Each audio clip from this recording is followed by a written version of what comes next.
سلامونه نیکې هیلې الله دې وکړي چې تاسو ټول روغ جوړ خوشحاله اوسئ. غواړم چې نن په یو ډېره مهمه موضوع درته وغږېږم.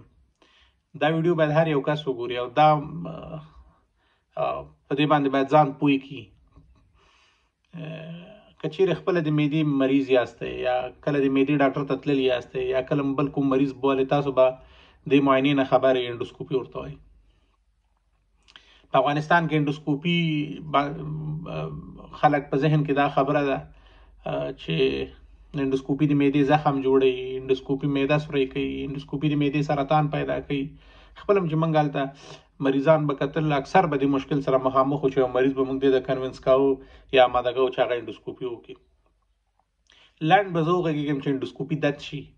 انډوسکوپي عادي یو پلاستیکي فایبر سکوپ دی چې په خوله کې د څوکه کې یو کیمرا ده او یو ګروپ دی، هغه د ماشین سره وصل وي.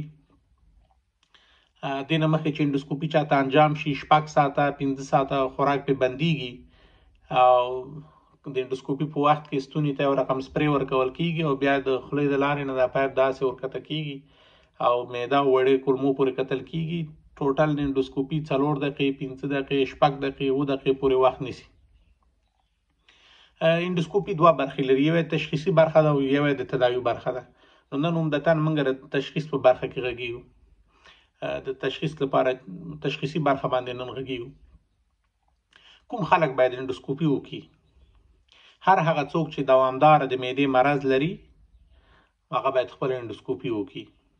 څوک چې دوامدار د معدې جوش یا سوخت لري د سینې هغه باید انډوسکوپي وکړي. او که څوک دوامدار لري هر 3-4 کاله بعد باید تکرار کړي. که د چا ډوډۍ دلته نښلي باید خپل انډوسکوپي وکړي. څوک چې استفراغ کوي هغه کامدسې استفراغ کوي یا د وینې استفراغ کوي هغه باید خپل انډوسکوپي وکړي. دوامدار زړه بدوالی لري، وزن یې کمیږي بغیر د کمې وجې نه، ډکو میتیازو سره توره وینه راځي. بعضې ګایډلاین دا وایي که څوک کمخونیم لري، آیرن ډیفیشنسي انیمیا، هغوی هم باید خپل انډوسکوپي وکړي. دا تشخیصي برخه ده، د دې وجو نه باید سړی خپل انډوسکوپي وکړي. اوس ته راځو دې ته آیا رښتیا دغه مشکلات یا دغه کومې خبرې چې په افغانستان کې هر چا په ذهن کې دي مشهورې دي دا انډوسکوپي دا مشکل ایجادوي که نه؟ هیڅ مطلق دا خبرې دروغ دي. زه خبر نه یم چې د کوم ځای نه د خلکو په ذهن کې دا خبرې راغلي. نن سبا خو د ګوګل او د انټرنیټ دور دی، د هر چا په لاس کې موبایل دی او هر رقم معلوماتو ته لاسرسی لري.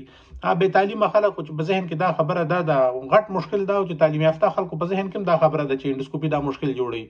مریض به نن موږ آماده کړ انډوسکوپي لپاره، سبا به چې راغی مریض به انکار کړی. ته به ښه پوهېدې چې مریض دننه یو ګروت لري یا څه جدي مشکل لري، مریض به یې نه دا سرطان جوړوي. نو تا به مریض ته ویلی نه شي چې زه خو په تا باندې مشکوک یم چې ته یې ونه لرې، نو انډوسکوپي څنګه جوړوي؟ خو زما مهمه خبره دا ده، اول خو که خپله په کوم شي کې معلومات نه لرئ بل چاته دا معلومات مه ورکوئ.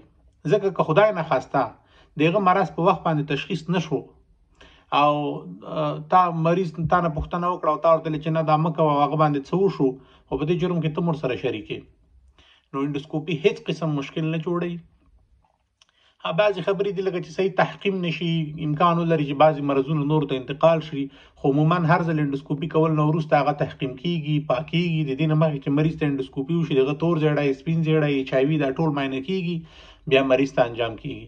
په ټوله دنیا کې رایج ده، په چین کې شته، په امریکا کې شته، په اروپا کې شته، په ټوله دنیا کې شته. او ډېر زموږ داسې مریضانو چې په وخت باندې انډوسکوپي ورته وشوله مرض تشخیص شو او هغه تداوي شو، حتی سرطانونه الله پاک ښه کړل. نو په خپل هم په دې خبره باندې پوه شئ چې انډوسکوپي هیڅ قسم مشکل چاته نه جوړوي. دا خبرې مطلق دروغ دي. او که چېرته دا کومې نښې نښانې لري دا ما چې وویلې باید هر سړی خپله انډوسکوپي وکړي.